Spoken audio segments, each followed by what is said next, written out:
Sit back, relax, and enjoy, folks. It's Invisible Walls, episode 158, right here on GameTrailers.com. I'm Shane Satterfield, your humble host of the show. Have a good crew of people here today and a lot of topics to get through. And best of all, we are doing On the Hook today. We have questions from you guys we're going to answer. E3 right around the corner. In fact, it's only about 4 weeks away at this point. Unfortunately, we still can't tell you guys everything we're doing. We're still working on locking some stuff down. But trust me when I tell you, we are going big at E3 2011. Here to talk to you today about all the biggest topics in gaming. Marcus Beer. Well, I can tell you what I'm doing. I'm getting drunk at E3. Lucky you. And we'll see about that. Ryan Stevens is here this week. I plan on not sleeping during E3. Here. Mike Damiani is in the house. Hey, y'all. And Brooks Huber sitting in today. Yeah, we always go big at E3. That's not new. We also We're going never bigger. sleep at E3. That's when Marcus is glad to not be a part of the regular team here at GT. Yeah, you drink after E3. I drink during. In fact, I usually go to Vegas right after E3 to blow off steam. So anyway, we got a lot to get to on the show this week. Let's do it. By Odin's foul treachery, we were imprisoned.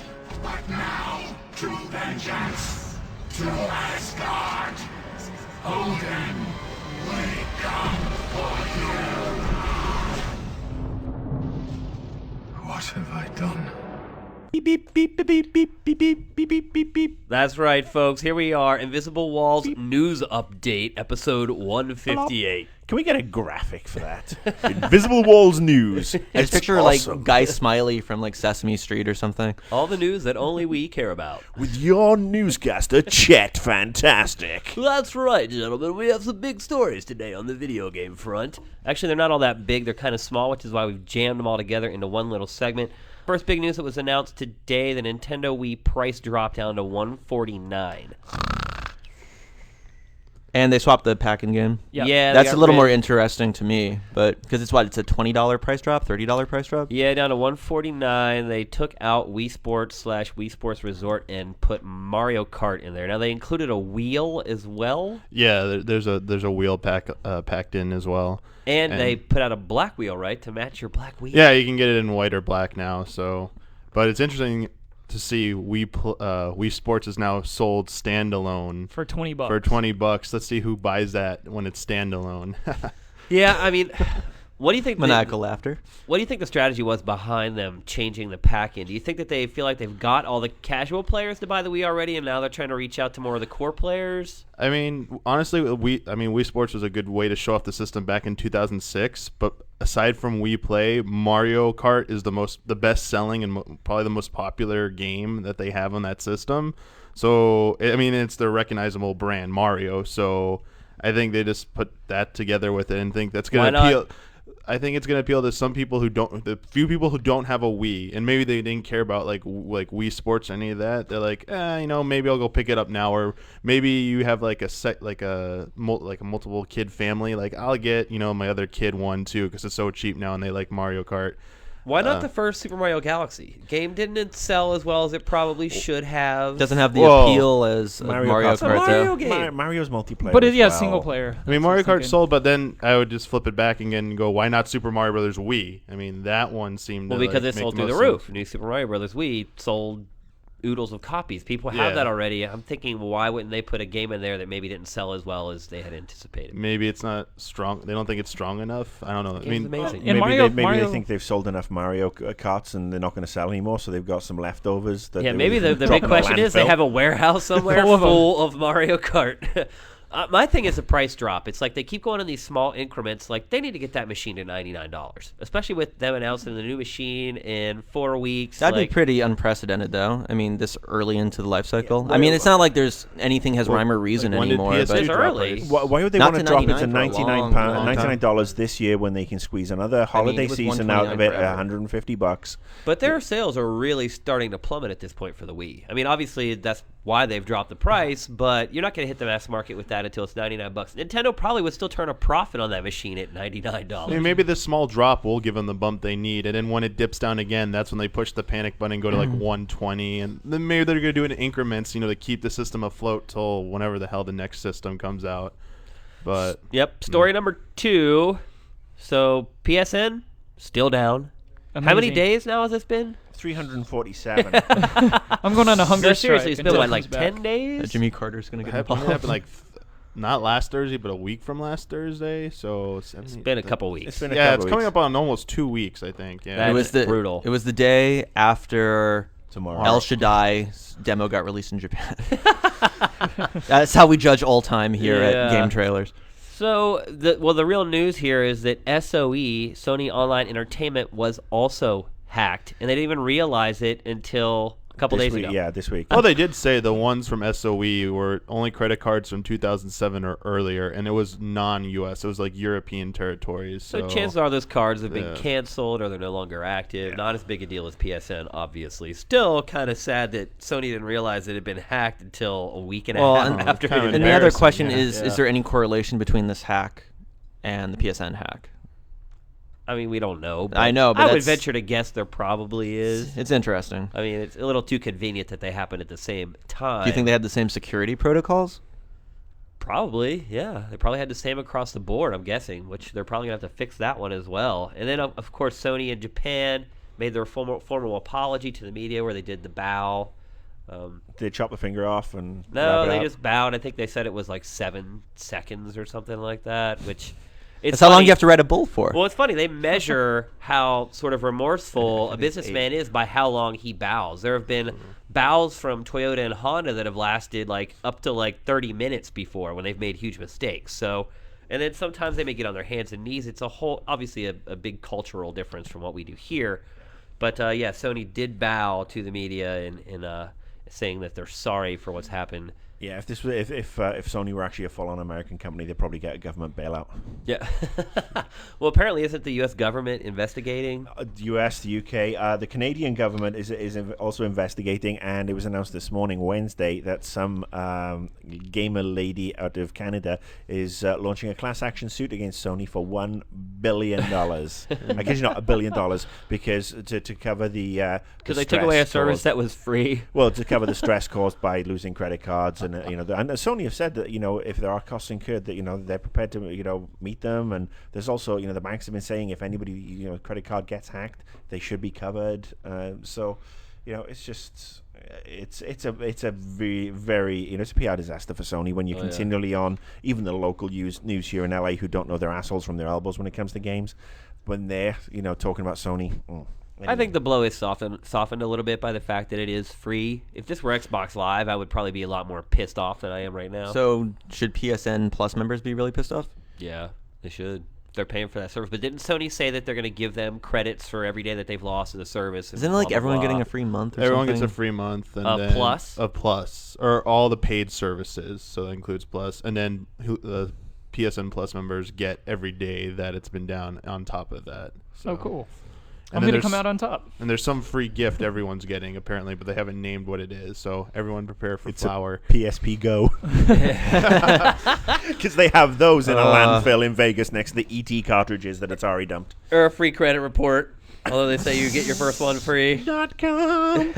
So the final story in our news roundup is the delay of Mass Effect 3. Anyone surprised by this, really? Not overly No. surprised. Yeah. A little sad though. I mean, Yeah, it sucks. it was the one. There are a lot of great games coming out this fall, but this was the one that I knew I would get and I would play for 80 hours over the Christmas period. Yeah, it's one of And- those games that'll keep you Yeah. nice and warm over the winter break. Well, that's the thing. Now I have to talk to people over Christmas. I'm so sorry. Family. So it's been Man. delayed to Q1 2012. Not a huge delay, just a few months. It just makes it a 2-year gap between Mass Effect 2 and Mass Effect 3, so Yeah. Probably better for the game in the long run. it makes it easier on us for our Game of the Year nominations. Yeah, it also makes it easier on them to actually get the game done and have it be up to the quality standards that they expect and we expect. You gotta wonder if they're throwing any of the Mass Effect team at the Old Republic, though. Yeah. 'Cause Well, it might be a little too late for that. I'm just curious about any last minute crazy pushes. Yeah. Maybe their Kanban Jira tickets are coming in and they need to. Inside joke. Yeah. Anyway, that's it for the news roundup on GameTrailers.com. Then I bring Thor back to face the wrath of Asgard, while you, Lord Hewlett, will at long last leave this swamp-ridden prison and return home to Nornheim. Agreed.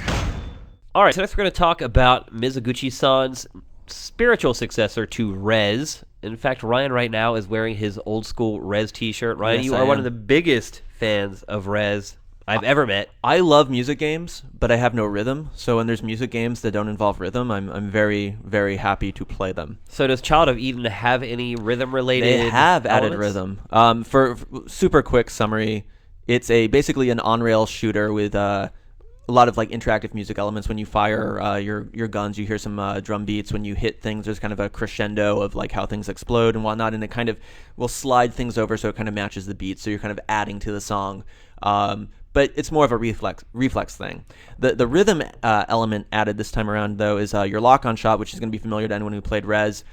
If you have a full, if you can hold all 8, and if you let go of those, like basically heat-seeking missiles or whatever, seeking missiles on the beat, you get a score multiplier.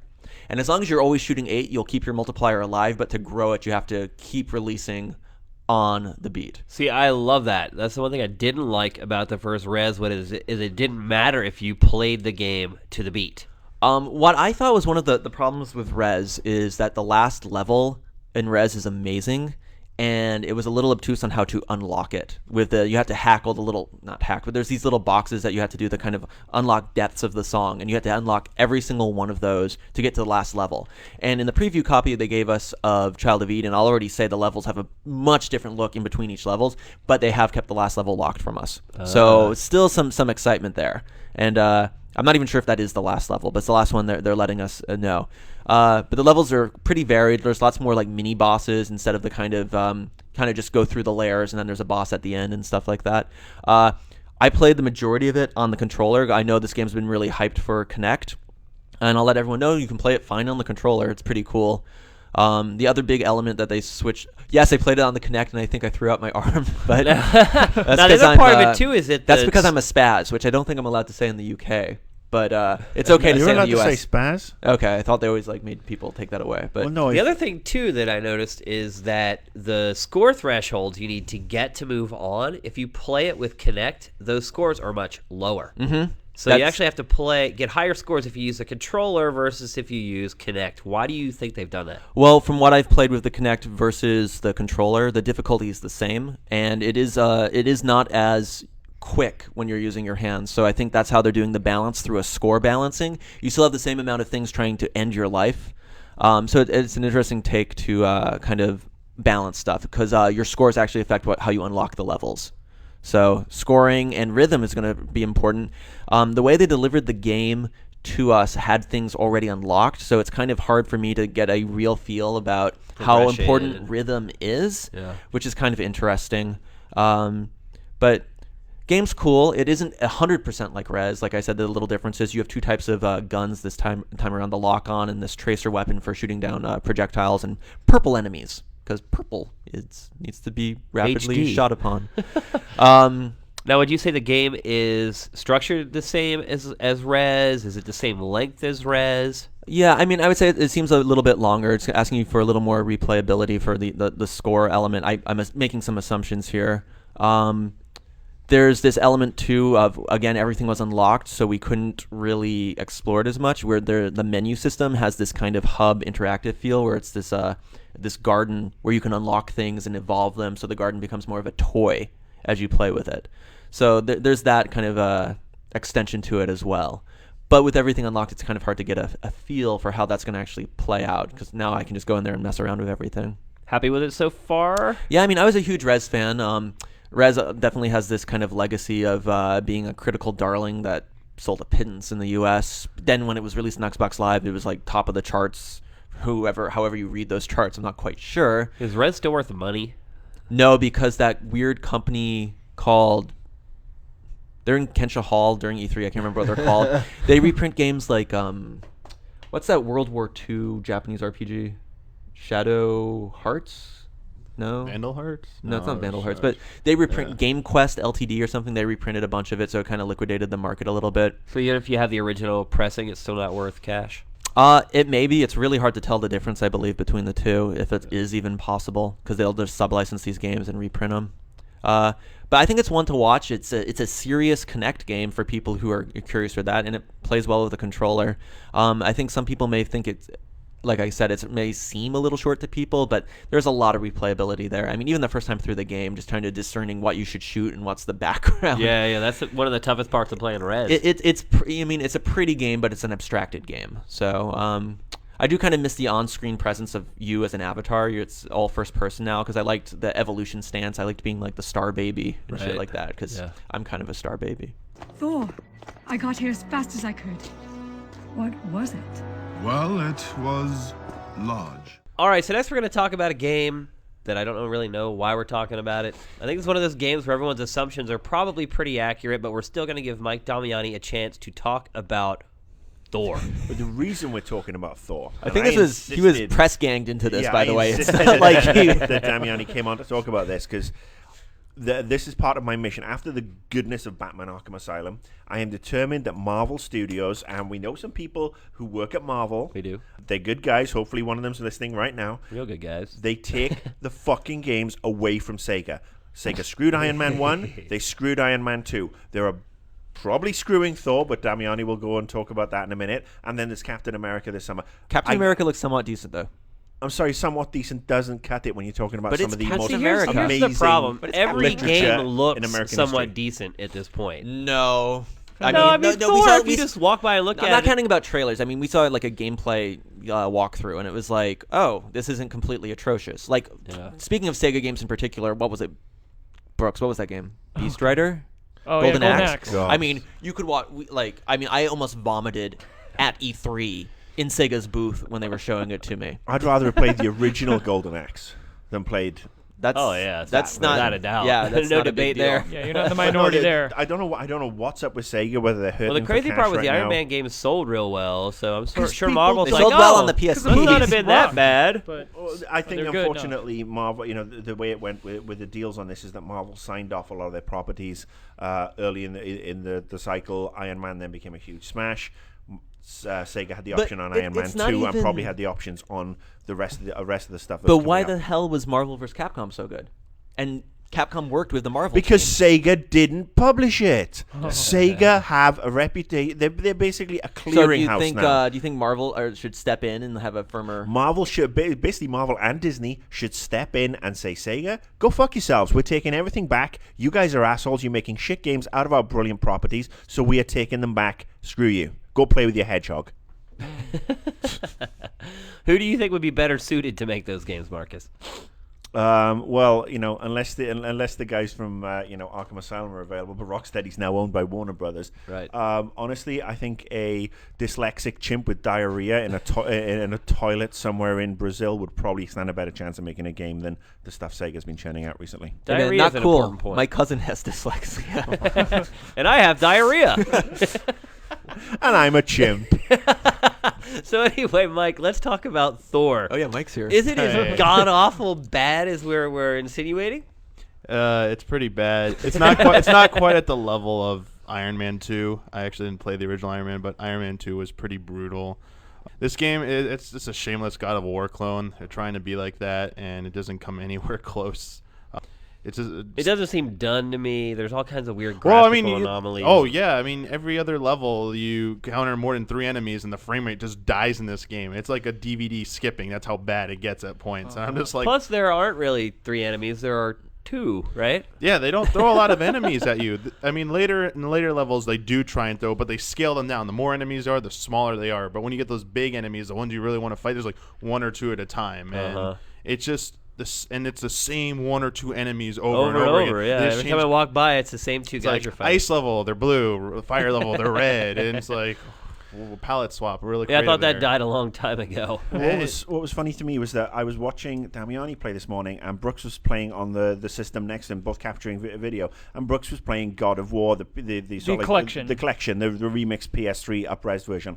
And I wanted to watch Thor, so huge comic book fan. I kept on going back, and in the end, I just sat behind Brooks and watched him play God of War because it looked way more fun. And the whimpers of pain coming out of Damiani were just not funny. I felt sorry for him. Who do you piss off this week to get this game? By the way, is Miguel just pissed at you? I asked him the same thing. Yeah. He's probably just angry at me for some reason. Probably making fun of his heritage or something. So. Have you have you guys heard anything about the movie? Have any reviews come out yet for it? And obviously, this is why the game game came out unfinished. The movie launches. Actually, it probably is out today. Yeah, it's out today. Look, the reviews for the movie are actually pretty damn strong. I mean, they do have a good cast. They do have, it sticks to the mythos of Thor. You have Anthony Hopkins as Odin. You have Kenneth Branagh directing it. I mean, it's not as if they gave this to some, schmuck who directed 2 commercials for tampons. Or Daredevil. No Ben Affleck. But no, what I'm hearing, the buzz I'm hearing on the movie is that it is very strong. Will people get the whole Norse mythology thing? Who knows? But I mean, I'm gonna be right in line to watch it tonight, Friday. I'm looking forward to it. I think it's gonna kick bottom. Now, is the worst part about Thor the fact that it's a long game? Yeah, I mean, it drags on. It definitely drags on. Whereas Iron Man 2, it puts itself out of its misery in about 2.5, 3 hours. I think I'm 5-6 hours in this game, and I'm still a little ways from the end, supposedly. So maybe they were onto something with Iron Man 2. They're like, this game is so bad, if we make it any longer, we got problems.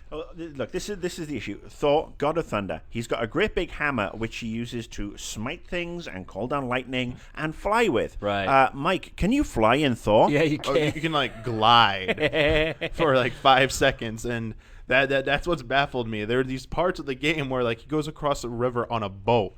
The game doesn't make sense at some parts, and I'm just this is just padding to make the game longer, and it shouldn't be that long. So there you have it. Brothers and sisters of Invisible Walls, spread the word. Do not allow your friends to get duped into buying Thor. Go see the film 6 times instead. I want justice. We'll raise our armies against every Jotun in Niflheim. To what end? The Jotun are contained on miserable Niflheim. What will war achieve? More death? More misery? What good is that to Asgard?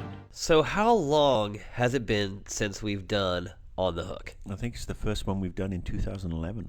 This whole year? I think so. Wow. Well, we are back with a vengeance. We have questions from our users. Marcus, what's the first one? The first one is, with the advent of Nintendo's new console in 2012, what reactions will Sony and Microsoft make? Or have? I'm quoting the question. That's from Mark M, who's one of our Twitterer followers. Mass Effect apparently is his Twitter handle. Well, I think their response is going to be, "We're going to announce a console too." I don't think so. No, not right away. Not at E3. I still have this gut reaction, this gnawing feeling in my gut that Microsoft have been too quiet. Microsoft don't go. Yes, their system's selling really well. Kinect is selling really well. They can still stand to make lots of money. They don't need to release a new system this year.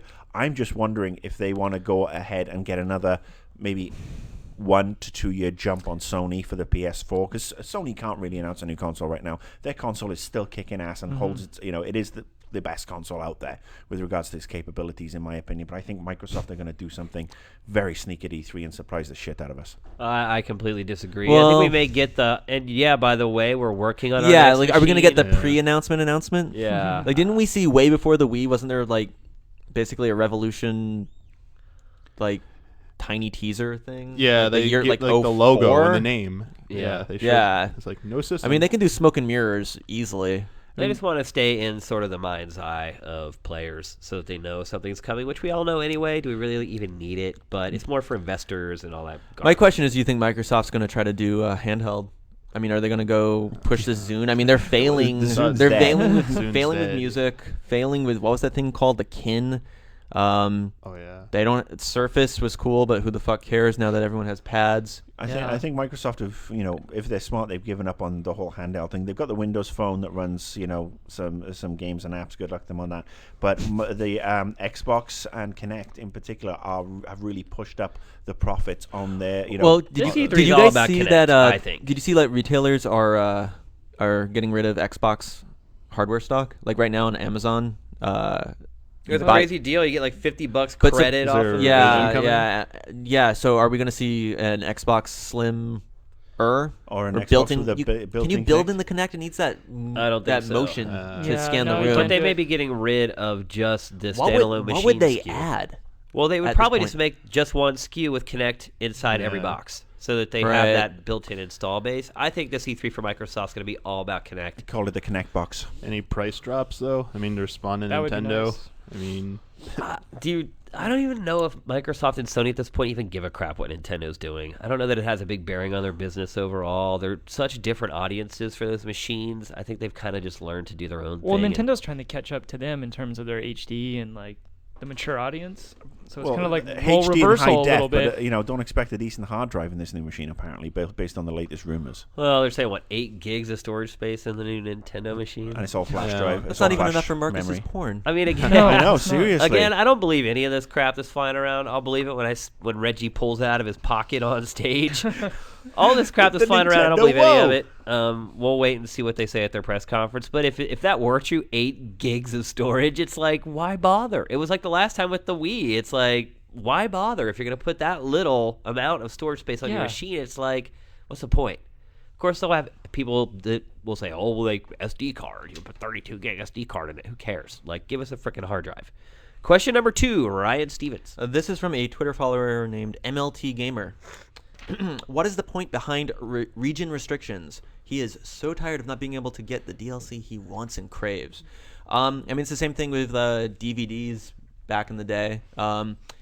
When the world wasn't such a global village, people didn't want people importing things because it takes out the bottom line from their region. Because you have to realize Nintendo, Microsoft, Sony, they each have their little headquarters in New Zealand, Australia, whatever. And even though I think And they all answer to a separate set of stockholders. and they all have their own quotas and stuff like that. And even though I personally feel like it's kind of a pittance for imports, It's such a the DLC small market, group of people. The DLC market's maybe a little more about just getting things through regions' own ESRBs and stuff like that. I'm mean, a a lot little of it more comes shaky about that, but I mean, yeah, I think we're probably all in agreement that region locking is kind of dumb. Yeah, Didn't the it- 3DS just bring it back for Nintendo Yeah, they handhelds? have it back. The DS again. didn't have it. But I mean, Yeah, so it's a little annoying, especially since in this day and age, you do order things from all around the world. But it also comes down to censorship as well. For example, there is stuff available in the US that has to be region locked for the US, so you can't import it into Germany or Australia, which have very, very strict. They don't have an 18 rating in Australia yet. Content Germany, anything with sensitivities, with violence, so they have to region lock the German version. You have to take out the blood. You have to replace it with green goo, and that's a lot of the reasons why. Because Right. they can, if they don't region lock and that stuff becomes available in the country, they could be prosecuted. Yeah. So they have to be very, very wary of that, and it is unfortunate. Yeah, it does suck. I mean, And with the PS3, you can kind of get around the whole thing by creating an account. I'm not going to get into the details the system of it. is region free already. Right. But I mean, you can access content on PSN from other regions. There's ways around that. And one more thing on the business end, and Marcus, you might know the most about this, but I read a while ago that not just the individual companies, but paying for the license to bring it into the territory. You don't want people importing it when you get to spend all that money to license it and spend money on the localization effort. It's not hurting Nintendo, Sony, Microsoft. It's hurting the company that's trying to bring the game out here. yeah, I mean, you do have a lot of games where developers will sign deals with one company for Asia, one company for Europe, and one company for the US. Those deals are getting less and less. But I know, for example, when I worked at Ignition, we released some titles that were released by SNK in Japan and somebody else in Europe, and that's just again the way it is. Bottom line, it's a very small group of people, so I don't know that region locking is even relevant in this day and age, but that's why they do it. And for the next question, Brooks Yuba. All right, Adam Sears asks, why is the industry polarized between the AAA games like Call of Duty and Grand Theft Auto and the cheap indie games like Angry Birds and Minecraft? What is going on with the mid-tier games becoming extinct due to are the mid-tier games becoming extinct due to a lack of popularity, and what are the possible consequences for this? Or of this. Of this, yeah. We need to copy edit our questions before they come in. No, you just need to learn to read. Well, that too. He tried to to ad ad-lib lib there and got a little twisted up. Tried to ad lib a little bit. It didn't work out. No. Mid-tier games are not becoming extinct. I don't see anything like that happening. But if anything, the big AAA titles are pushing mid-tier games to up their quality. Well, it's like define what is a mid-tier game? A mid-tier game is only a mid-tier game after we've had a chance to play the final game and we determine it's not very Well, good. actually, no. I think they're talking about the AAA games that are the blockbusters.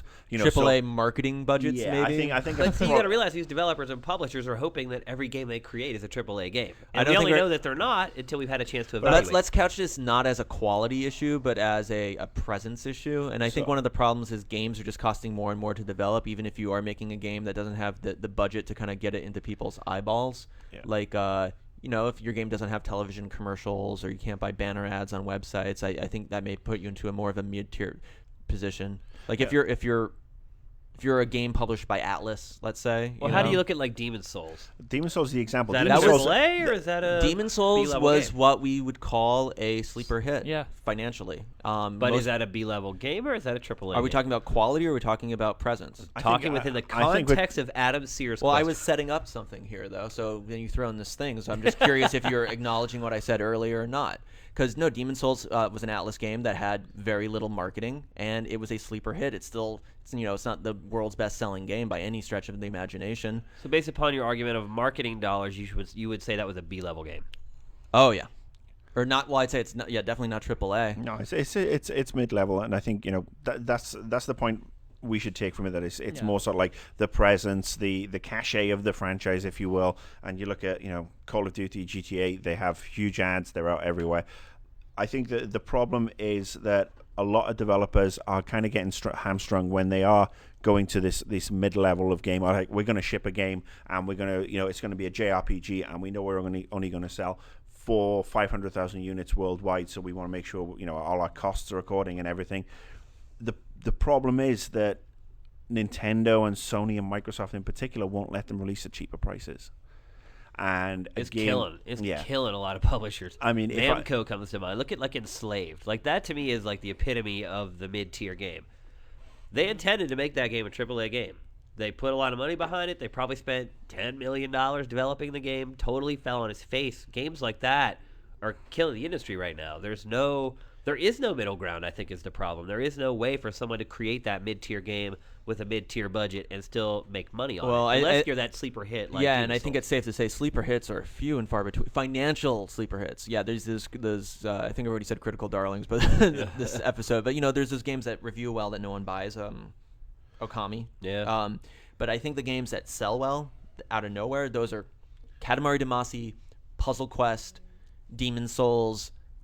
That's about. It's hard to think of more. Anything else could really strike your mind? I think that's where the online services are going to hopefully be the saviors, where they do have, even though he says sort of like, the cheap indie games, Angry Birds, Minecraft. I think Angry Birds is, that's the 99-cent sensation. That's, one that is, pile them up and ship them out and everybody buys them, and it's not the most innovative game on the history of the planet. Minecraft, however, is what that retails for about $15. You can download it for free, but to get all the upgraded stuff, it's $10 or $15. I think it actually went up. Yeah, again, that's the way forward. I think for there should be more people focusing on that and creating some quality stuff to go through XBLA, PSN, Steam, whatever, and then that cuts down on your development costs, and it is the next level. I think that's where we're going to go, where these will be the art house films, equivalent of A Room with a View or whatever, or some other Merchant Ivory crap, but they'll make money because they're released online. They don't have to worry about a manual distribution or giving a cut to Best Buy or EB, and then you're only going to have a dozen or so blockbusters a year who take up all the money. His question is, are mid-tier games becoming extinct due to a lack of popularity? I would say it's not due to a lack of popularity. I think it's people being risk-averse with their money. They're spending $60. I think they place a lot more faith in these games that are marketed and advertised out the ass, although should they? Well, that's debatable. You've said time and time again, it's like, how much money is Call of Duty taking out of the industry? And it's taking $1 billion every iteration out of the industry. And that's a lot of money going into one company's coffers. Yeah, I know a lot of guys that are still just playing Modern Warfare 2, just Black Ops, and they buy like 2 or 3 games a year, and they just wait for the next Call of Duty. They are the mid-core gamers. They'll buy Call of Duty, they'll buy Madden, they'll probably buy one other thing, whether it be GTA or choose one action-adventure game. Yeah, they'll get one miscellaneous game. Be like, oh, whatever their friends tell them. This Mortal Kombat looks cool. Yeah, I mean, I walked into EB Games and someone picked up Quantum Theory and was like, oh, this looks awesome. Walked right up to the counter and bought it. That was those sales do happen. You know? I think they do, but I think people overall are scared. It's $60 for a game. They want to go with the no name. They want to get a game that they know their friends are going to play. They don't want to be that isolated guy who's the only one playing the game. I think all that sort of ties into the end result. Shane, why don't you take this next question? I think I will. That's a fun name to say. This question comes from Armando Xavier Garibay. Awesome name from Facebook. Do you think Valve will finally stop working on games like Portal and Left 4 Dead and give us some info on the next Half-Life game? That's the golden question right there. When will we get information on the next Half-Life what game? is Valve going to be announcing at E3? And Shane gets pissed about this too. I've heard him rant a little bit like, how long has it been since Half-Life 2 Well, let's just 2? say it's not episodic gaming. And let's also say episodic gaming didn't work for anyone but Telltale. Anybody. I don't think it worked for them either. Did Sin Episode 2 ever come out? No. You know what? They could release Half-Life 2 Episode 3 as a prequel to Half-Life 3. Provide, and in fact, they say pre-order it now and get this free, and then give us Half-Life 3. Well, or what if I would give my $60 right now to Steam. Yes. Or what if Episode 3 is technically the first few hours of Half-Life 3?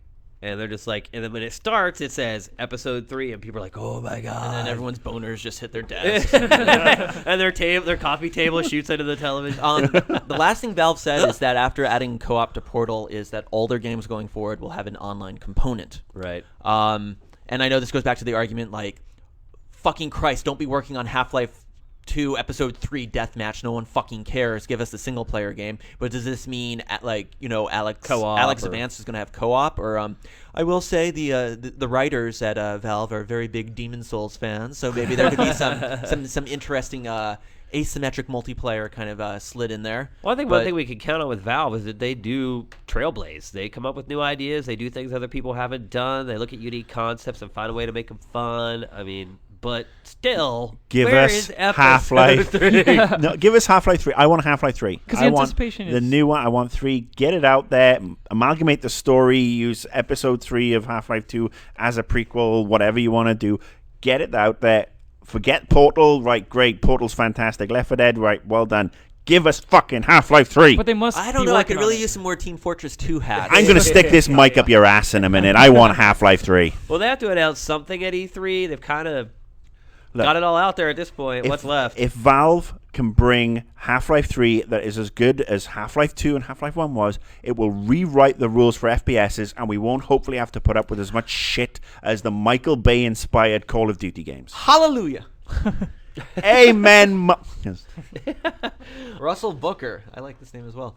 You guys spend a lot of time talking about American and Japanese developers and their power and influence on games. I'm curious as what your opinions are regarding European developers and how they contribute to the evolution of games. Chucky Egg, Jet Set Willie. Manic Miner, Wanted Monty Mole. I was actually on a ZX Spectrum emulator site a couple of days ago. I was just going mental playing my old stuff. But there are a bunch of really good, European developers. You look at the Witcher guys, the guys who do CD Projekt. Yeah. But you look at Lionhead. There's a lot of devs, but isn't Codemasters the only UK publisher now? Probably, yeah. Everybody else has been They all kinda- amalgamated and merged. But and he is asking about developers and not Yeah. publishers. So. But some influence there. So but you got to remember, who did the very first Grand Theft Auto, DMA. and where were DMA from? London. I mean, the Hausers. Scotland. Sorry. Yeah. They're the Hausers, right? Yeah. The Wipeout Yeah, I mean, guys. obviously, with an example like that, yeah, they're breaking ground. I Yeah. mean, and Rockstar North does it every time with every game they release. So yeah, I think they're the shining example of European development. At the same time, I think a lot of European developers are concentrated a lot more on PC games, and I think maybe that's why they're overshadowed a lot of times, because PC games don't get a lot of the airtime that console games do. So there's a lot. PC games are still very big in Europe. Right. They're obviously still huge here, and I'm not hating on PC games, and we don't hate PC games here. I love PC games.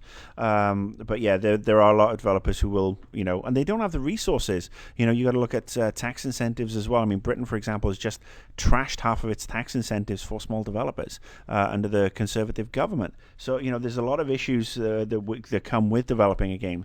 But then you also look at some of the guys who are developing stuff, for XBLA, and they're working literally out of half a dozen houses. I think I think the Joe Dirt guys are actually.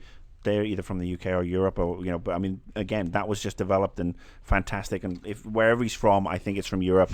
Good luck to him. But the thing for me, just being being a total Brit for a moment, the Lionhead studios for me is the shining example because the way they implement that British sense of humor. Yeah, and that to me well, is the Monty Python.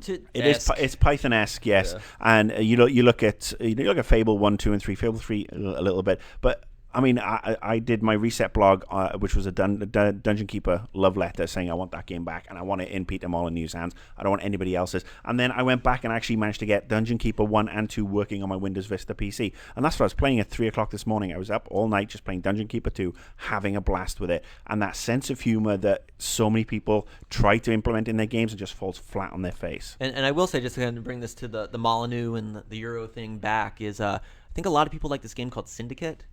And the rumor is Starbreeze, who made the awesome Chronicles of Riddick, are going to be doing the new Syndicate. Yeah. That's the big rumor. Starbreeze are, again, another fantastic developer. Riddick was great. Even the original Darkness game wasn't too bad. They had a couple of issues with that, but they're a great developer. Grin was looking really cool. They were looking cool until they went belly up. So, yeah, there's a lot of good European developers. I think they just don't get perhaps the love over here. I think they're growing the fastest, but I think if I still had to rank the 3 territories as far as breaking ground, I think Europe would probably still be in last to the U.S. and Japan. Would everyone else agree with that, or? But I feel like Japan's falling. Yeah, I would honestly, say Japan is falling fast. I would say probably Europe and Japan are neck and neck because I'm an unabashed not a fan of Japanese games, and when I see stuff like El Shaddai, which looks like a bunch of wank, really, a year ago you would have told us it was the greatest. No, game honestly, I have never told anybody this is the greatest game ever. I actually said when I was working at that company there was a pile of wank. I think the US kind of leads the way right now, but Europe is certainly neck and neck with Japan in my opinion. Let the hating commence. By decree of the All-Father, I may not send you to Niflheim. One way or another, I will go. You think you are the only one who desires justice? It is my sworn duty to see all, yet I was frozen at my post. You are not to blame for this, Heimdall. The Jotun took Sif from us. I will go to Niflheim. So be it. But I will not send you. All right, so that's it for episode 158. I do apologize. I am under the scourge of allergies this week. I feel like I fought through it okay. It didn't sound too god-awful. A couple housekeeping things to get to. I know I've talked about people interning for us on the show. They've actually extended the deadline. Unfortunately, the official process of trying to apply for internship with us is closed, but we can take applications still. And to do that, you're going to have to send an email to GameTrailersInterns@gmail.com. Now keep in mind, you have to get college credit for this, and you have to be either a junior or a senior. We're looking for folks to come in here for the summertime and hang out with us through the hazy days of summer. So we're in Santa Monica, and it's unpaid. It is unpaid. We're in Los Angeles. You're going to have to come here. You're going to have to get your own place. I may let you crash on my couch for a night if you get too drunk, but that's about it. Yeah. You must look very, very pretty, or Brooks will not hit on you. Ignore Marcus. I hit on anything pretty much at this point. And a final note, we do have some codes to give away on Twitter this weekend. They are for the Xbox 360 version of Call of Duty Black Ops Escalation. I did play that a little bit last night. Maybe we'll talk about that on next week's show. Several new maps, a brand new Grindhouse zombie mode. You're going to have to make sure that you follow us on Twitter. We will not give any codes away to anyone who doesn't. So follow us on Twitter. You get the codes. You play to game. We're all happy. And that's it for this week, folks. Invisible Walls is up and out.